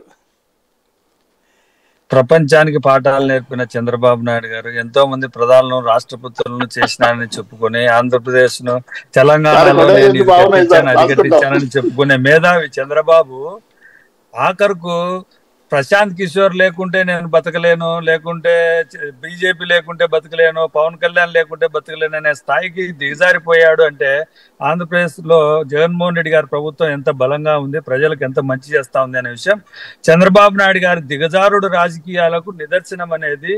ఎందుకంటే ఒక్క జగన్మోహన్ రెడ్డి గారిని ఎదుర్కోవడానికి ఇంత మందిని కలుపుకొని వెళ్ళాలని చంద్రబాబు నాయుడు గారు అయితే వ్యూహాలు రచిస్తా ఉన్నాడో అప్పుడే ఆయన ఓడిపోయినట్టే లెక్కచారం. ఏదైతే చౌదరి గారు చాలా లెక్కలు చెప్పాడు, లేకుంటే అదే అన్ని పార్టీలలో అంటే బీజేపీ పార్టీ కోపగించుకోవద్దు కాబట్టి, ఎందుకంటే 2019 ఎలక్షన్ల ముందర నరేంద్ర మోడీ గారిని ఏ విధంగా తిట్టారో, ఫ్యామిలీని పెట్టుకొని ఏ విధంగా తిట్టాడో అవన్నీ మర్చిపోవడానికి ఆయన తరఫున గెలిచిన రాజ్యసభ సభ్యులు 4 రాజ్యసభ సభ్యులను బీజేపీలోకి పంపించి ఇప్పుడు అదే బీజేపీ సభ్యులు తెలుగుదేశం పార్టీకి చంద్రబాబు నాయుడు గారికి ఏ చిన్నది జరిగినా వాళ్ళు వెనుకేసుకొని వస్తూ ఉంటారు. పురంధరేశ్వర గారు కానీ ఇంకా చాలా మంది చాలా రకాలుగా తెలుగుదేశం పార్టీకి అనుకూలంగా పనిచేస్తున్నారు అని అంటే జగన్మోహన్ రెడ్డి గారు ఎంతో బలంగా ఉన్నారనే విషయం చెప్పకనే వాళ్ళే చెబుతున్నారనే విషయం. 2024 ఎలక్షన్లో ప్రశాంత్ కిషోర్లు లేకుంటే ఇంకా ఎంతమంది చంద్రబాబు నాయుడు గారు 10 మంది చంద్రబాబు నాయుడు గారు కలిసి వచ్చినా ఒక జగన్మోహన్ రెడ్డి గారిని ఎదుర్కోలేరు అనే విషయం. ఎందుకనంటే ప్రజల్లో జగన్మోహన్ రెడ్డి గారికి ఉన్న బలాన్ని చూసి వీళ్ళు తట్టుకోలేకపోతున్నారు. కాబట్టి ఇదే కాదు సార్, ఇంకా జగన్మోహన్ రెడ్డి గారి మీద ఎన్నో రకాలుగా బురద జల్లే కార్యక్రమాలు చాలా జరుగుతాయి. అవన్నింటినీ కూడా వైఎస్ఆర్ కాంగ్రెస్ పార్టీ నాయకులు, వైఎస్ఆర్ కాంగ్రెస్ పార్టీ కార్యకర్తలు అందరూ ఎదుర్కొని ఖచ్చితంగా 2024 ఎలక్షన్ లో జగన్మోహన్ రెడ్డి గారిని ముఖ్యమంత్రి చేసుకునేదానికి ఆంధ్రప్రదేశ్ లోని రాష్ట్ర ప్రజలందరూ ముందుండారు సార్. రైట్. ఇక్కడ రవికిరణ్ గారు ఒక కీలకమైన పాయింట్ ఏంటంటే, కమ్యూనిస్టులు ఆల్రెడీ సిపిఐ ఆ కూటమిలో ఉంది, భారతీయ జనతా పార్టీని రమ్మంటున్నారు, మీరు వస్తే మేము రామంటోంది సిపిఎం, మీరు వచ్చినా కూడా సర్దుకోవడానికి సిద్ధంగా ఉంది సిపిఐ. మీరు కూడా 1985 తరహా ప్రజాస్వామ్య పునరుద్ధరణ లాంటి పేరుతో ఏమైనా కమ్యూనిస్టులు భారతీయ జనతా పార్టీ కలిసి తెలుగుదేశంతో ట్రావెల్ అయ్యే అవకాశం ఉందా? సాయి గారు, ఒకటి మన డిబేట్ లో 1-2 సార్లు పురంధరేశ్వర్ గారి ప్రస్తావన వచ్చింది కాబట్టి దాని మీద వివరణ ఇవ్వాల్సిన అవసరం నా మీద ఉంది. పురంధరేశ్వర్ గారు భారతీయ జనతా పార్టీలో ఒక దశాబ్ద కాలంగా పనిచేస్తున్నారండి. ఇప్పుడు రకరకాలుగా అది ఆవిడ ఒరిస్సా రాష్ట్రం ఇన్ఛార్జిగా చేశారు, మహిళా మోర్చా ఇన్ఛార్జిగా చేశారు, జాతీయ ప్రధాన కార్యదర్శి చేశారు, అనేకమైన ఎన్నికలకు ఇన్ఛార్జిగా చేశారు, రకరకాల బాధ్యతల్లో పనిచేస్తున్నారు.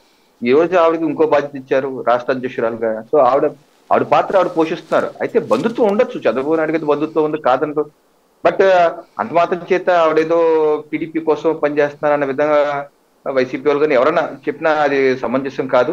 ఏదన్నా సరే ఇప్పుడు ఒక ప్రతిపక్ష పార్టీ అధికార పార్టీని విమర్శిస్తుంది కదా సాయి గారు, అంతేగాని ప్రతిపక్ష పార్టీని విమర్శిస్తుంది కదా. అధికార పార్టీని విమర్శించినంత మాత్రాన మిగతా ప్రతిపక్షాలతో కలిసిపోయింది అన్నట్టు భావన కరెక్ట్ కాదు. నెంబర్ 1. 2, భారతీయ జనతా పార్టీకి 4 ఎంపీలు గిఫ్ట్ గా ఇచ్చారని చెప్తున్నారు. ఓకే సరే, మా పార్టీ విలీనం చేశారు, ఆ యొక్క రాజ్యాంగబద్ధంగానే జరిగింది, అది కాన్స్టిట్యూషన్ ఆఫ్ ఇండియాలో ఉన్నటువంటి బద్ధంగానే ఆ యొక్క 3/4 వచ్చి కలిశారు. ఓకే, మరి అది తెలుగుదేశం పార్టీ మీలో విలీనమైందా సార్ రవికిరణ్ గారు? తెలుగుదేశం పార్టీ మీ పార్టీ విలీనమైందా? అదే చెప్తున్నాను సార్. పార్లమెంట్ రాజ్యసభలో 6 టీడీపీ వాళ్ళు ఉంటే చట్టం ప్రకారం 3/4 మెంబర్ కనుక విలీనం వెళ్ళిపోతే సో అది చట్టం ప్రకారం అది వ్యాలిడ్ అనమాట. సో అలాగా వాళ్ళందరూ వచ్చేసి జాయిన్ అయిపోయారు. అది రాజ్యాంగబద్ధంగా జరిగింది, అంతేకాని ఇది రాజ్యాంగేతరంగా జరగలేదు. 2, అదే ఒకవేళ ఆ పరిభాషే చంద్రబాబు నాయుడుకి పంపించారంటే అని మనం అనుకుంటే, మరి టీడీపీలో నుంచి 4 ఎమ్మెల్యేలు వైసీపీలోకి వెళ్ళారు కదా, వల్లభనేని వంశీలు గట్రా వీళ్ళందరూ. మరి వాళ్ళందరూ మరి చంద్రబాబు నాయుడు గారు అంటే మాకు 4 మీకు 4 పంపించారా అనుకోవాలా? అది కరెక్ట్ కాదు. మూడోది, రిత్విక్ సీఎం రమేష్ గారు ఏవియేషన్ లో చెప్తురు గారు నాది అయిపోయినాక రిత్విక్ ఏవియేషన్ సీఎం రమేష్ గారి దాంతో ప్రశాంత్ కిషోర్ గారు వచ్చారంటున్నారు. సో ఓకే, దాని మీద ఒక చిన్న వివరణ ఏంటంటే, రిత్విక్ ఏవియేషన్ ప్రైవేట్ లిమిటెడ్ అనేది సీఎం రమేష్ గారిది సొంతంది కాదు, వాళ్ళ కుటుంబ సభ్యులు, వాళ్ళ అబ్బాయిదో లేకపోతే వాళ్ళ కుటుంబ సభ్యులతో ఎవరితో నాకైతే తెలియదు. అది సీఎం రమేష్ గారిది కాదు, నెంబర్ 1. నెంబర్ 2, అదొక ప్రైవేట్ ఎయిర్వేస్ ఏజెన్సీ. అది డబ్బులు కడితే ఎవరికన్నా సరే సర్వీస్ ఇస్తారు. మీరు కట్టచ్చు, నాకైతే స్తోమత ఉండదు, మేము కట్టలేము. సో ఎవరన్నా సరే దాన్ని ఎంగేజ్ చేసుకుంటారు, డబ్బులు కడితే యూజ్ చేసుకుంటారు. ఇప్పుడు అంత మాత్రాన అదేదో బీజేపీ సహకరించిందో లేకపోతే ఆయన సహకరి, ఇప్పుడు ఫర్ ఎగ్జాంపుల్ భారతీయ సిమెంట్ కూడా హెరిటేజ్ పాలు ఉన్నాయి సార్, హెరిటేజ్ పాల ప్యాకెట్ నేను వేసుకుంటాను, అదే కంపెనీ. అలాగే రిత్విక్ ఏవియేషన్ ప్రైవేట్ లిమిటెడ్ అదొక కంపెనీ, వాళ్ళ యొక్క సర్వీసెస్ అమ్ముతారు. అలాగే హెరిటేజ్ భారతీయ సిమెంట్ వాళ్ళు అమ్ముతారు, టీడీపీ వాళ్ళకి అమ్ముతారు, బీజేపీ వాళ్ళు అమ్ముతారు, ఎవరికైనా అమ్ముతారు. అంటే మేము వైసీపీ వాళ్ళకి అమ్ముతాం, మిగతా అంటారు కదా. అలాగే హెరిటేజ్ పాలు పెరుగు కూడా టీడీపీకే అమ్ముతాం, వేరే పార్టీకి అమ్మరాను కదా. అంత మాత్రం చేత వీళ్ళకి అమ్ముడిపోయారు, వాళ్ళకి అమ్ముడిపోయారు, ఎయిర్వేస్ ఉపయోగించుకున్నారు అన్నది సమంజసం కాదేమని నా అభిప్రాయం. అంటే భారతీయ జనతా పార్టీ నమ్మకుండా ఉంటే చాలు. ఏమండి, భారతీయ జనతా పార్టీ నమ్మకుండా ఉంటే చాలు కలిసి. అలా కదా, అక్కడ ఏవియేషన్ సార్, అది పార్టీని ఎవరు నమ్ముతారు? ఒక మాట చెప్పండి, ప్రాక్టికల్ గా మీరు అన్నది అది కరెక్టే, ఏవియేషన్ కరెక్టే. కానీ ఒక పర్సన్ అంటే మీ పార్టీలో ఒకవైపున మీతో పొత్తుగా ఉంటూ పవన్ కళ్యాణ్ అటు ఉన్నారు, అది ఏది తేల్చరు. ఇంకొకటి మీరు అన్నారు, ఇప్పుడు అధికారంలో ఉన్న వాళ్ళు విమర్శిస్తారు. మరి ఇప్పుడు తెలంగాణలో ఏం చేస్తున్నారండి? కాంగ్రెస్ని విమర్శిస్తున్నారు, బీఆర్ఎస్ని విమర్శిస్తున్నారు కదా. ఎందుకు? మీరు ఇద్దరికి ప్రత్యామ్నాయం అనుకుంటే. ఇక్కడ ఇదివరకు సోమవీర్రాజు గారు అదే చేశారు కదా, కన్నా లక్ష్మీనారాయణ గారు అదే చేశారు కదా. ఇప్పుడు మాత్రమే కేవలం అధికార పక్షాన్ని విమర్శిస్తున్నారు. అది యువతల జట్టుకి కారణమవుతుంది. రెండోది, మీ మిత్రుడు ఎవరైతే ఉన్నారో ఆ మిత్రుడు తెలుగుదేశంతో కలిసి మా ప్రభుత్వమే ఏర్పడుతోందని చెప్తున్నారు, మిమ్మల్ని కూడా లాక్కొస్తామంటున్నారు. ఇంకా దానికి ఎక్కడా మీ దగ్గర ఆన్సర్ లేదు. అదే అంటే వెళ్ళి మేము ఢిల్లీకి వెళ్ళని అంటారు. మేము ఇప్పుడు టికెట్లు పెట్టుకుని ఢిల్లీకి వెళ్ళి ఎవరిని అడిగి రావాలో అర్థం కాక ఆగిపోతున్నాం. అందుకు సమస్య వచ్చింది. రవికిరణ్ గారు ఇంకోటి అడగండి. ఒక్క నిమిషం. తెలుగుదేశం పార్టీ నుంచి ఏదైతే వల్లభనేని వంశీ గారు ఎవరో 3-4 ఎమ్మెల్యేలు వైఎస్ఆర్ కాంగ్రెస్ పార్టీకి వచ్చారు కదా అని అంటున్నారు కదా. వైఎస్ఆర్ కాంగ్రెస్ పార్టీకి అనుబంధ సభ్యులుగా కొనసాగుతున్న చంద్రబాబు టీడీపీ వ్యతిరేక విధానం, టీడీపీ సమాధానం చెప్తున్నారు.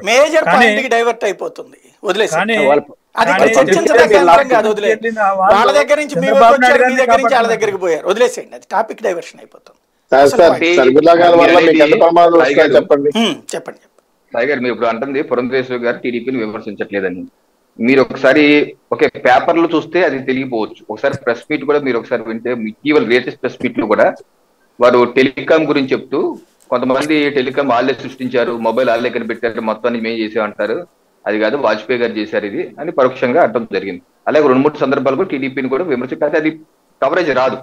అది సాక్షిలో సాక్షి వాళ్ళు చిన్నగా లోపల ఎక్కడో రాస్తారు. ఇప్పుడు పేపర్లు అన్ని మన చేతుల్లో లేవు, పేపర్లు ఛానల్ అన్ని సోషల్ మీడియాలో కొంత తక్కువగా ఉంటుంది ప్రెజెన్స్. సో సోషల్ మీడియాలో ఉంటుంది అది ఒకటి. 2, ఇంకా జనసేన పార్టీ తీసుకున్న వైఖరి. ఓకే, ఇప్పుడు జనసేన పార్టీ పవన్ కళ్యాణ్ గారి మీద నరేంద్ర మోడీ గారికి ఒక ప్రత్యేక అభిమానం ఉంటుంది, అది అందరికి తెలిసిన విషయమే. వారు ఎందుకంటే జనసేన ఇప్పుడు మా మిత్రపక్షం గారు ఇంకా ఎక్కువ ముఖ్యమంత్రిగా అందరి మీద ఏ రకమైన అభిమానం ఉంటే అదే అభిమానం ఉంటుంది. అందరు రాష్ట్ర ముఖ్యమంత్రుల మీద ఒకే అభిమానం, దానికి ప్రత్యేకంగా ఉండదు. కానీ జనసేన మా మిత్రపక్షం కాబట్టి ఇంకా ఎక్కువ అభిమానం ఉంటుంది.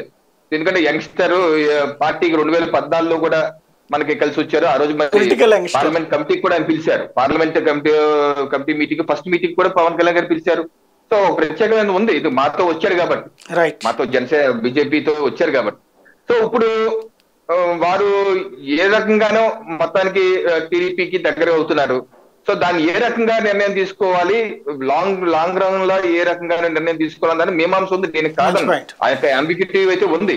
అదే ఆ ఇబ్బంది మీకు ఉంటుంది, మాకు ఉంటుంది, అందరికీ ఉంటుంది. కానీ సమయం అయితే పడుతుంది సాయి, జాగ్రత్తగా. ఫైనల్ గా పురుషోత్తం రెడ్డి గారు మీరేమనుకుంటున్నారు ఈ అంశంలో చూసినప్పుడు, ఇదంతా విన్నాక? బీజేపీ ఖచ్చితంగా బీజేపీ పెద్దగా పట్టించుకోదు ఆంధ్రప్రదేశ్ విషయంలో. వాళ్ళు ప్రధానమైన పోటీదారుడుగా లేరు కాబట్టి కొన్ని ఓపిక చేస్తారు. తెలంగాణలో తేల్చేసినంత సులభంగా ఆంధ్రప్రదేశ్ ఎందుకు తేల్చలేదంటే వెయిట్ అండ్ సీ. వాళ్ళు పోయింది 2 పార్టీలు, ఉండవల్లి అరుణ్ కుమార్ గారు చెప్పారు కదా, తెలుగుదేశం గెలిచినా వైసీపీ చెప్పినా బీజేపీ వాళ్ళని చెప్పినాడు. అది కరెక్టే కదా, ఇద్దరు గెలిచినా మనతోనే ఉంటారు కాబట్టి పోయిందేం లేదు. ఆంధ్రప్రదేశ్ లో బీజేపీ ఇప్పటికిప్పుడేం గెలవలేదు కాబట్టి కొంచెం వెయిట్ అండ్ సీ, ఏదో అవకాశం. కాకపోతే బీజేపీ క్యారెక్టర్ దెబ్బతినడు. కిరణ్ గారు ఎన్ని మాట్లాడినా జనసేన విషయంలో మీ వైఖరి, మా వైఖరి చెప్పమనడం కాదు. జనసేన మీ మిత్రపక్షం కొనసాగుతూ ఇంకోటితో సంసారం చేయడానికి డైరెక్ట్ గా సిద్ధపడినప్పుడు ఇంకా కూడా మేము ఆలోచిస్తామంటే బెత్త పార్టీ కదా మీది, దేశంలో ఉన్న పార్టీ, దాన్ని తేల్చాలి. రెండోది పురంధేశ్వరి గారు తప్పేం లేదు, అధికార పార్టీని విమర్శించాలి. కాకపోతే గతంలో కొన్ని అంశాలు మనం మర్చిపోవడు సాయి గారు. ఇప్పుడు ఉదాహరణ సత్యకుమార్ గారు విషయంలో ప్రెసిడెంట్ ఆఫ్ ఇండియా ఎలక్షన్ వచ్చినప్పుడు చేసిన ప్రకటన ఖచ్చితంగా మీ పార్టీని డిఫెక్ట్ నడుతుంది కదా. సత్యకుమార్ గారు ఏమన్నారు, మేము ఎవరిని అడగలేదు, జగనే మద్దతు అన్నాడు. ఆరో సాయంత్రం కేంద్ర మంత్రి ఇద్దరు ప్రకటించారు, కేవలం అడగడం కాదు, ఏకంగా రాష్ట్రపతి అభ్యర్థి ఎవరు ఉండాలో కూడా మేము జగన్తో చర్చించామన్నారు. అవన్నీ కాంట్రడిక్షన్ అయిపోతుంది కదా మీ పార్టీకి. ఒక నేషనల్ పార్టీగా అన్ని రాష్ట్రాలతో బీజేపీ కడాఖండిగా వ్యవహరిస్తూ ఉంది, చిన్న తేడా వచ్చినా స్పేర్ చేయట్లేదు. కానీ ఆంధ్రప్రదేశ్కి వచ్చేసరికి కొంత స్పేర్ చేసే వాతావరణం, వెయిట్ అండ్ సీ వాతావరణం బీజేపీకి ఆ నష్టం వస్తుంది. నేను నమ్ముతుంది సాయి గారు, తెలుగుదేశం గతంలో ఈయన ప్రశాంత్ కిషోర్ జగన్ ని గెలిపించలేదు, రేపు కూడా గెలిపించడు ఇంకొకరిని. ప్రజలే గెలిపించాలి, ప్రజలే ఓడించాలి. జగన్ గారికి వస్తున్న ప్రధాన సమస్య షర్మిల గారు ఏం కాదు, ఆయనకు ఉన్నది ఒకే ఒక సమస్య, ఇంట్లో ఉన్న పార్టీ క్యాడరు, పార్టీతో అసోసియేట్ అయిన లీడర్షిప్ ని సరిదిద్దుకోవడం ఆయన పెద్ద సవాల్. దాన్ని సరిదిద్దుకోక అదే ఆయనకి ప్రధాన సమస్య. షర్మిల గారు ఇతర సమస్య రాదు. ఆయనకు ఉన్న ఓటింగ్ ఆయనకు ఉంది, ఆయన భుజాన్ని మోసుకోవాల్సిన క్యాడరు, ఆయనకి వెన్నుదన్నుగా ఉండాల్సిన యంత్రాంగం మాత్రం చాలా నిర్లిప్తంగా ఉంది, చాలా కోపంగా ఉంది. దాన్ని సరిదిద్దుకోవడమే వాళ్ళకి ప్రధాన సవాలుగా ఉంటుందని నేను అనుకుంటున్నాను. Right, thank you very much Hanumanth Reddy గారు, చౌదరి గారు, రవికిరణ్ గారు, పురుషోత్తమ్ రెడ్డి గారు. ఇది పరిస్థితి. ఓవరాల్గా రాజకీయం అనేటువంటి దాంట్లో పూటకొక్కొక్క మలుపు, ఆ మలుపుల వెనకాల ఏదో ఒక అంశం ఉంటుంది. ఆ అంశం ఏంటన్నది అన్నటువంటిదే చర్చ. అదే ఇప్పుడు మనం చూస్తున్నటువంటిది.